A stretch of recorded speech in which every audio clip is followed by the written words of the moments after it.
Welcome back to another video. I hope you're all keeping safe and well. I've got Spurs fan Melvyn with me. Melvyn, Sheffield United 1, Tottenham Hotspur 3. What did you make of today's performance?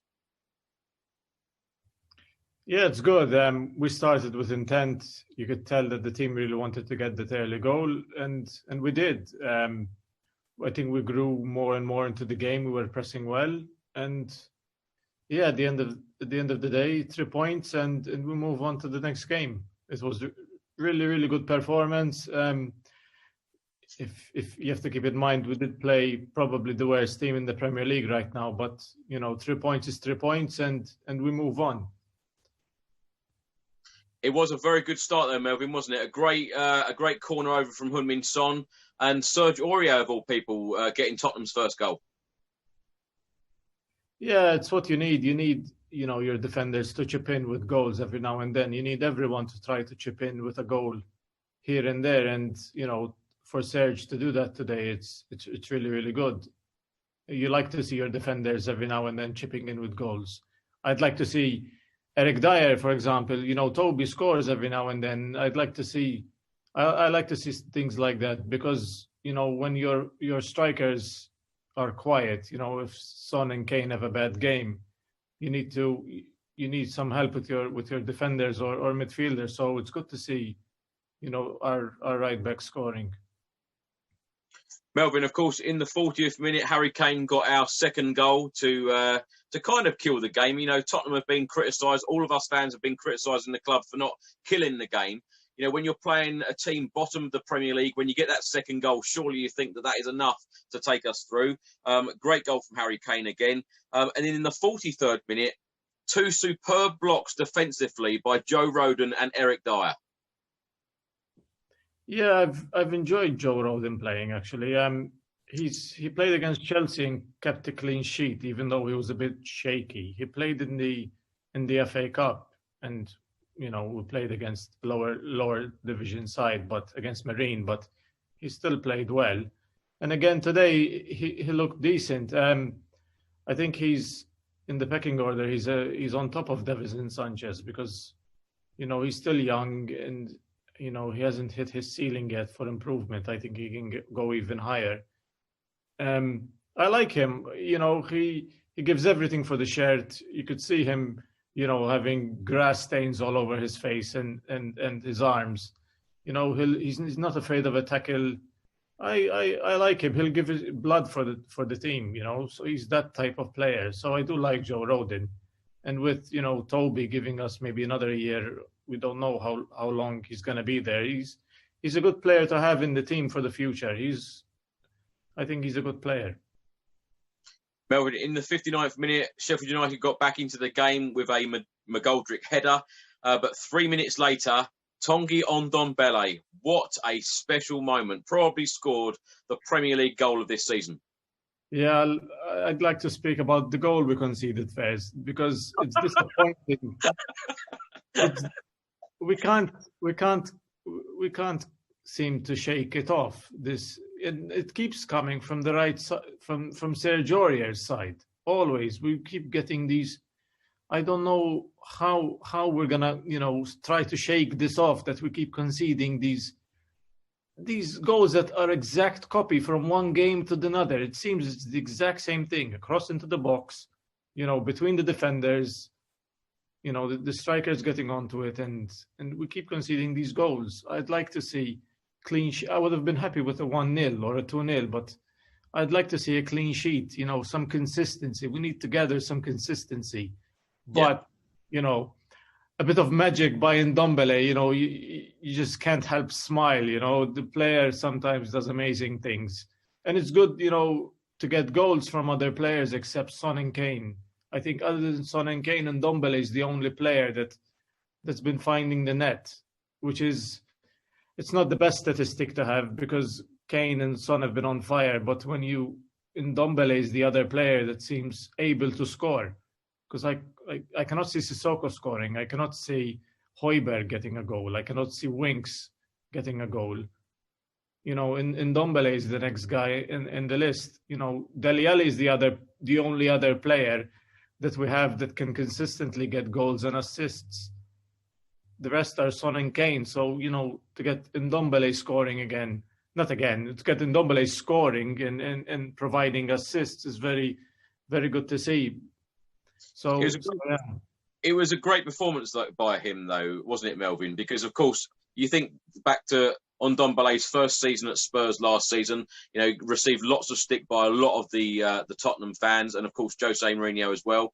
And, the vision, the awareness, the technique, the finish today was just unbelievable, wasn't it? Well, he played 90 minutes. Yeah, that as well. He played 90 minutes, which I think you have to give credit to Mourinho for that, because I don't know what's going on behind the scenes, but it seems that he built up his fitness slowly, and his work rate and all of that in training. He didn't have that last season. He didn't I think train as hard as he did, even though he thought he did. But you have to give credit to Mourinho for what he did with Ndombele. Yeah. Where I criticize Jose Mourinho is what he did with Dele Alli, because we cannot sit here today and be happy. I can be happy with the result and the 3 points and the tactics today that seem to work, but I'm gutted about what's going on with the Dele Alli situation, because if he leaves, I won't be happy. If we sell Dele Alli, I won't be happy. If he goes out on loan, perhaps maybe he'll be okay. Sorry to move on to Dele Alli, but well, no, Mel, because you brought it up, Melvyn. Surely with Dele Alli, in this January transfer window, surely, it's telling all of us Tottenham fans that he is moving out the door. Because if Gedson Fernandes can get a place on the subs bench before Dele Alli, then surely there's no future for him. I wish Amazon could tell us what's going on behind the scenes. Like we had last season, because something happened between Jose Mourinho and Dele Alli, and whatever happened in August, because he played against Everton. He started against Everton, which meant he was in Jose's plan. Something happened, which us fans need to know about, because Dele Alli is part of our club. We bought him at a young age. It's like he grew up with us. He grew with us. Pochettino made him the player that he is. And he just lost his way a little bit. And all he needed was game time. Is he not better than Lucas Moura? Doesn't he not offer more than Moussa Sissoko? Dele Alli can get you goals and assists. Maybe not at a consistency that Jose wants, but he's better than what we have. We need homegrown players. Where are we going to find homegrown players with Dele Alli's ability? Where? We're not going to spend 100 million on Jack Grealish. We're not. Whoever we get that's homegrown is definitely worse than Dele Alli. Melvyn, Carlos Vinicius only picked up a couple of minutes game time today, right at the end. But Gareth Bale travelled to Bramall Lane today, but didn't get any minutes at all. Are you surprised as a Tottenham fan on how much, Jose Mourinho is using Gareth Bale? Because he's not being used at all at the moment, is he? He's not, but I don't know, because he'll probably play in the FA Cup match, which will be okay for him fitness-wise and the level of and the speed of the game. He'll be okay. I'd like to see him in the Premier League, but if he's not at 100%, ability, we saw what happened against West Ham when he came in and he wasn't 100%, match fit. We ended up losing the game. So I think Jose was a bit hesitant to put him in a game where we were winning, and it could have added more unnecessary pressure to the game, which we were winning at the time. So for him not to play, it's not such a big deal. Yes, I'd like to see Gareth Bale play, but we got the victory today, which was the most important thing. What I'm really frustrated about is, I don't want to go back, but it's the Fulham match, because if we won that, we would be right up there. It's what I really, really wanted. I really wanted the next match against Liverpool. The thing is, Melvyn, we can go on and talk about the Crystal Palace game, the Wolves game, the West Ham game, the Newcastle game, even the Fulham game. If you talk about all of these games where we have dropped points, Tottenham, and I said this on my video on Wednesday night, Tottenham should be and could be top of the Premier League, clear by many points. Sadly, it hasn't been, like that. But the last few results. You know, a lot of us have felt down, you know, particularly after Wednesday night's performance and result, 1-1 against Fulham at home. But Tottenham are in the mix. Tottenham are up there. Tottenham can still challenge for the Premier League title. Tottenham can certainly get a top 4 place. What is your take on it? Can Tottenham challenge for the Premier League still this season? You know, the numbers don't lie. We're close. But let's be honest. It just seems to me, because I look at last season's results and I compare them with this season's results. We're only 3 points better off last season. Only 3 points better off. But it's a weird season. It just feels to me that we haven't improved. The people around us have gotten worse. It just that I'm honest. That's how it feels to me. We haven't improved because we're only 3 points off. We were last season. Yes, maybe we're playing slightly better attacking football. Maybe we're conceding a little bit less. But we're not that much better off. Okay, I've seen improvements that, you know, makes you feel positive around the club. You know, Jose Mourinho says things where he's right. When we were asked if we're title challengers, he said we're not.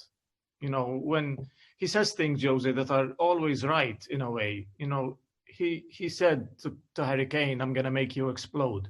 Look at Harry Kane now. He's almost the highest scorer in the Premier League and has the most assists. That's incredible stats. He has 12 goals and 11 assists in the Premier League, not counting, you know, the Europa League goals or the cup goals. It's incredible what he's done with Harry Kane. It's just, you know, these things take time. Well, last season, I think, you know, we lost our minds because Jose was playing the worst football and we panicked. I think we shouldn't panic this early. You know, give him time, because I think next season or even in a few months, we can win 3 games in a row and all of a sudden come first place. So we shouldn't really panic. And it's a crazy season. I don't know, because you win 3 games and all of a sudden you're back in the title race or you're favourites to win the league. It's such a crazy season, and even with the coronavirus going on. Melvyn, I'm trying to end the video on a positive note. There are so many positive things to take from today, though, isn't there? Yeah, there is. It's all about momentum. If we can, you know, push this momentum into the Liverpool game and get a result. And I think since we dropped points against Fulham, you know, a draw isn't a result. I think we have to beat Liverpool. And Liverpool are very, very poor away from home. At home, they have a good record this season. Away from home, they have a very, very poor record. I think we can win, and we should win. With the players we have, they should be motivated enough for that game. Jose's tactics should be able to work for that game. I think at Anfield, we were unlucky to not even win the game. We were unlucky not to win.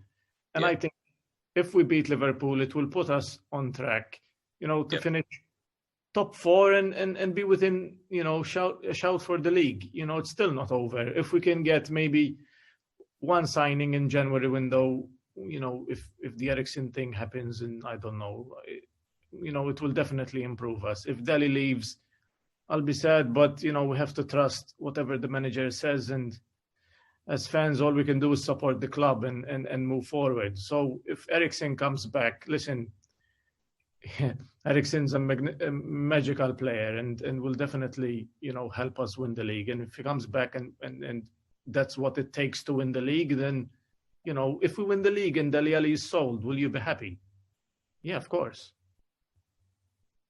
So that's what I say. You don't know what's going to happen. So if that triggers, you know, Eriksen coming back and we lift the cup at the end of the season, I'll be happy. So, you know, it's not about the name at the back. It's you know, the crest is bigger than the name. So absolutely.